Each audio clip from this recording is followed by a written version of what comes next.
ये इससे पहले मनीष जी जब ट्रम्प जो है 2016 से 2020 में ट्रम्प राष्ट्रपति थे, तो उस समय भी ये रक्षा और खुफिया विभाग के बड़े महत्वपूर्ण पदों को इन्होंने संभाला था। और ये 9 साल वकील रहे हैं, जो ड्रग्स वाले केसेस देखते थे। उसके अलावा जो आईएसआईएस का आतंकियों की जांच अभियोगों की निगरानी इन्होंने की है। कि उन्होंने कहा कि अमेरिका का जो मीडिया है ये कितना बायस्ड है कि इसने उस खबर को, जो यानी जो प्राण प्रतिष्ठा हुई है, उस खबर को इन्होंने डाउन प्ले कर दिया। लेकिन उन्होंने कहा था कि साथ ही साथ केवल 50 साल का इतिहास क्यों बता रहे थे? तुमको अगर इतिहास बताना था तो तुम 500 साल का इतिहास तुमने क्यों नहीं बताया? अमेरिका में डोनाल्ड ट्रंप के राष्ट्रपति बनते ही भारत के दुश्मन देशों में बेचैनी है। कांग्रेस में जैसे बेचैनी है जो मणिशंकर अय्यर का दिखाई दिया, लेकिन भारत द्रोहियों से ज्यादा अब रामद्रोही जो हैं उनकी भी बेचैनी है।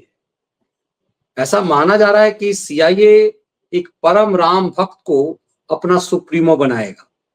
तो अमेरिका, इसका मतलब है कि सनातन में राम में हो रहा है एक नए हथियार के साथ। मनीष जी, खबर पहले दिखा दीजिए दर्शकों को, ताकि ये हो जाए कि हम लोग कोई बेसिर पैर की बातें नहीं कर रहे हैं।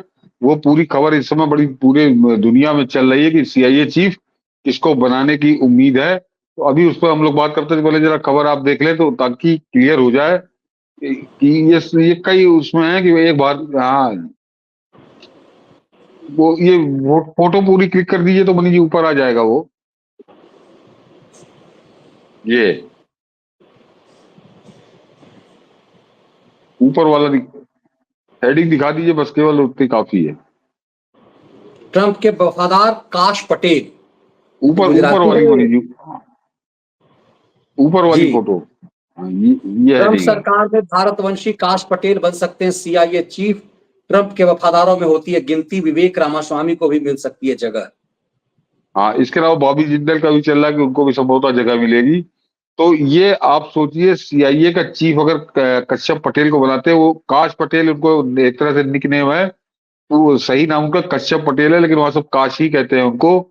तो एक तरह से काश अगर ये आदमी वहां पर बन जाता है सीआईए चीफ, तो हिंदुस्तान के जो लिबरल और सेकुलर है इनको तो बिल्कुल ऊपर से लेकर नीचे तक आग लगेगी, और ये 4 साल तक जलेंगे। लेकिन उसके अलावा और बहुत सी समस्याएं हैं जो भारत की भी खत्म होंगी। वो बनाएंगे तो अपने हिसाब से। तो अब क्या होता है ये आने वाला समय बताएगा। लेकिन कश्यप पटेल उसके गंभीर दावेदारों में से है, और ट्रंप एक तरह से उनके पक्ष में है, क्योंकि ये कोई पहला मौका नहीं है कि उसके बाद ट्रंप ट्रंप अचानक इनके ऊपर बड़ा मुग्ध है। ये इससे पहले मनीष जी जब ट्रंप जो है 2016 से 2020 में ट्रंप राष्ट्रपति थे, तो उस समय भी ये रक्षा और खुफिया विभाग के बड़े महत्वपूर्ण पदों को इन्होंने संभाला था। और रक्षा सचिव जो क्रिस्टोफर मिलर थे, उनका ये चीफ ऑफ स्टाफ भी रहे हैं। ये तो ये कोई ऐसा नहीं कि अनाड़ी आदमी है जिसको ऐसे बैठा देंगे क्योंकि मेरा सपोर्टर है, ऐसा नहीं है। और ये 9 साल वकील रहे हैं, जो ड्रग्स वाले केसेस देखते थे। उसके अलावा जो आईएसआईएस का आतंकियों की जांच अभियोगों की निगरानी इन्होंने की है। आतंकवादी अभियोजन के संघीय सरकार का हिस्सा रहे। आतंकवादी अभियोजन जो आतंकवादियों के अब ये जो उन पे मुकदमे चलते थे, एक तरह से सरकार का हिस्सा रहे उन पे मुकदमा चलाने में। तो बहुत लंबा अनुभव है, आतंकवाद का विशेष करके अनुभव है। और राम मंदिर वाली जो बात हो रही है उसका कारण मनीष जी समझ लीजिए कि जब 2 जनवरी 2024 में प्रधानमंत्री मोदी ने प्राण प्रतिष्ठा की, तो इन्होंने अमेरिका की मीडिया पे एक टिप्पणी की थी, बड़ी चर्चित हुई थी। हमारे यहाँ खैरातियों ने उसका जिक्र नहीं किया। कि उन्होंने कहा कि अमेरिका का जो मीडिया है ये कितना बायस्ड है कि इसने उस खबर को, जो यानी जो प्राण प्रतिष्ठा हुई है, उस खबर को इन्होंने डाउन प्ले कर दिया। इन्होंने 50 साल की हिस्ट्री बताई कि 1949 में ये हुआ था, फलाना हुआ, ढिमाका हुआ, मुकदमेबाजी हुई, बाबरी मस्जिद तोड़ दी गई, ये सब गीत इन्होंने गाए। और 2024 का तो इन्होंने बिल्कुल जैसे खत्म कर दिया, उसकी कोई जिक्र नहीं किया। लेकिन उन्होंने कहा था कि साथ ही साथ केवल 50 साल का इतिहास क्यों बता रहे थे? तुमको अगर इतिहास बताना था तो तुम 500 साल का इतिहास तुमने क्यों नहीं बताया? कि 1535 में क्या किया था बाबर ने, और किस तरह से वहां मस्जिद तोड़कर मंदिर बनाई गई थी। तो ये कुछ ना करके एक तरह से वो जो है वॉशिंगटन पोस्ट और न्यूयॉर्क टाइम्स जैसे क्या कहूँ ना अखबारों को, कि उनके तो उस समय जब कश्यप पटेल की वो टिप्पणी चर्चित हुई थी, तो पूरे अमेरिका में भी और हिंदुस्तान में भी जिन लोगों ने जाना था, उन्होंने कहा था कि हाँ ये आदमी वास्तव में राम भक्त है। और बिल्कुल सच की बात कही कि तो ये किस तरह से अमेरिकन मीडिया दोहरी वहां पे अपनी रणनीति अपनाता है और किस एक तरफा खबर दिखाने की वाली बात थी, तो उस वाली बात से ये बहुत चर्चित हुए थे।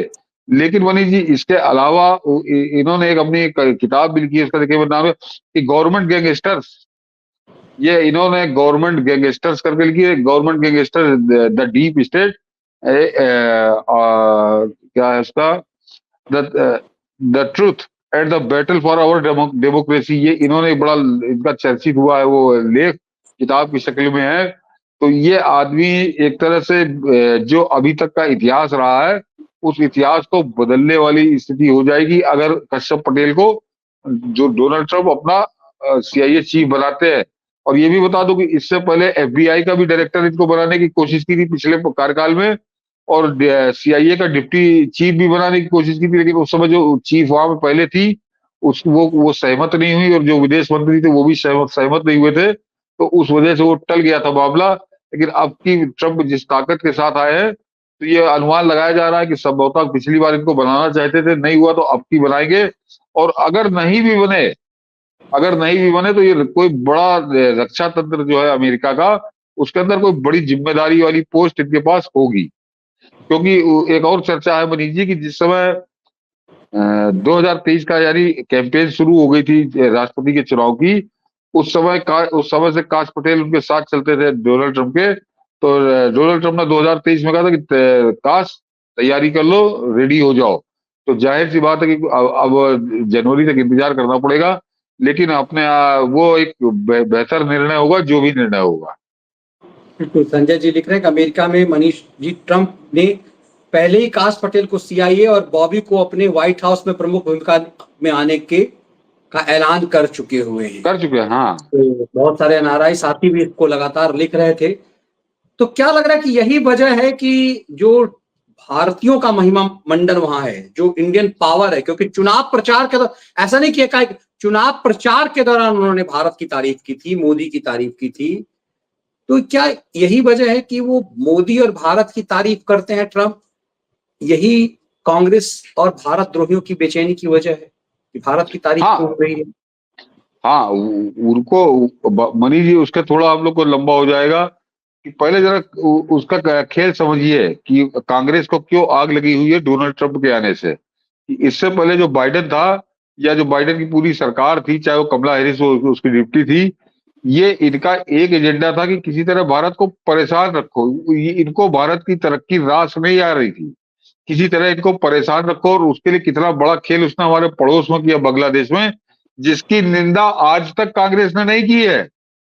ये दर्शक इसकी गौर करें कि आज तक बांग्लादेश में जो कुछ हो रहा है, उसको लेकर उन्होंने एक शब्द भी उसके खिलाफ नहीं बोला है, बल्कि उल्टे प्रधानमंत्री मोदी पर प्रहार कर रही है कि शेख हसीना को यहाँ क्यों रखे हो, भारत सरकार क्या कर रही है। लेकिन बांग्लादेश के खिलाफ वो नहीं बोला। क्यों, कैसे बोल दे? क्योंकि वो बाइडेन का कारनामा है, और वो बांग्लादेश के संपादक पहले नंगा कर चुके राहुल गांधी को कि किस तरह से ये जाकर वहां पे खालिदा जिया, जो पीएमएलएन की नेता है, उसके साथ वो जाकर वहां बांग्लादेश नेशनलिस्ट पर बीएनपी की नेता है, वो लंदन में था, तो उससे लंदन में जाके गुप्त मुलाकात की थी राहुल गांधी ने, और उससे बता दिया गया था कि तुमको अब यहाँ पे सरकार हम बदलने जा रहे हैं। तो ये तो एक तरह से जो कुछ बांग्लादेश में हुआ और जो कुछ बांग्लादेश में हो रहा है, तो कांग्रेस उस साजिश में शामिल है। तो कांग्रेस कैसे खुश हो जाएगी ट्रंप के आने से, क्योंकि वो साजिश तो पूरी भंडाफोड़ हो गई। और अगर कहीं काश पटेल सीआईए चीफ बन गए, तो पूरी तरह से पासा पलटा हुआ नजर आएगा, और वो कांग्रेस भी उसमें एक तरह से कांग्रेस पूरी तरह बेनकाब होगी। तो कांग्रेस को चिंता कुछ और हो रही है मनीष जी की। अब यूनुस पटेल की तो छोड़ दीजिए, वो यूनुस तो जरा आप गौर करिए कि खबर ये है कि कल यानी आज 7 तारीख है, कल रात से वो गायब है, उसका पता नहीं है मनीष जी। यूनुस जो है, कल रात में उसने कोई मीटिंग की है, उसके बाद से वो लापता है, कहीं वो दिखाई नहीं दिया है। और वो जो उसने मसीहा बताते हुए चिट्ठी थी, उस चिट्ठी को भी उसने फर्जी घोषित करा दिया कि हमने चिट्ठी नहीं लिखी। जरा आप सोचिए कि कितनी कुत्ते की उसकी हालत हो गई है कि उसने डोनाल्ड ट्रंप को चमचागिरी में उसने चिट्ठी लिख दी। तो निश्चित तौर पर हिलेरी क्लिंटन ने वो कुत्ते ही की तरह डांटा होगा कि तुमको क्या इसलिए पाला था कि तुम कुछ एक ही घंटे के अंदर उसकी चमचागिरी शुरू कर दो। तो अब उसके आया है कि वो चिट्ठी जो थी वो फेक चिट्ठी थी, वो चिट्ठी यूनुस ने नहीं लिखी है, तो वो कल रात से वो गायब है, तो गायब होने के बड़े मायने हैं। तो अभी अमेरिका में तो सब बढ़िया ही बढ़िया होगा। फिलहाल हमारे पड़ोस में जो होगा वो वहां को बड़ा तूफान आने वाला है। और शेख हसीना ने बाकायदे चिट्ठी लिखकर ट्रंप को जो बधाई दी है, उसमें मोदी जी शेख हसीना ने अपने नीचे लिखा है प्रधानमंत्री बांग्लादेश। तो एक तरह से वो पुनः जिंदा अपने आप को हो गई हैं। और ये बहस एक चल रही थी कि शेख हसीना ने जब बांग्लादेश छोड़ा था तो इस्तीफा नहीं दिया था, तो लफंगे आके जो वहां गए थे, अब इन लफंगों के बड़े बुरे दिन आने वाले हैं, जो संकेत मिल रहा है। बाकी अब कुछ दिनों में स्पष्ट होगा कि अब पूरा मामला है क्या।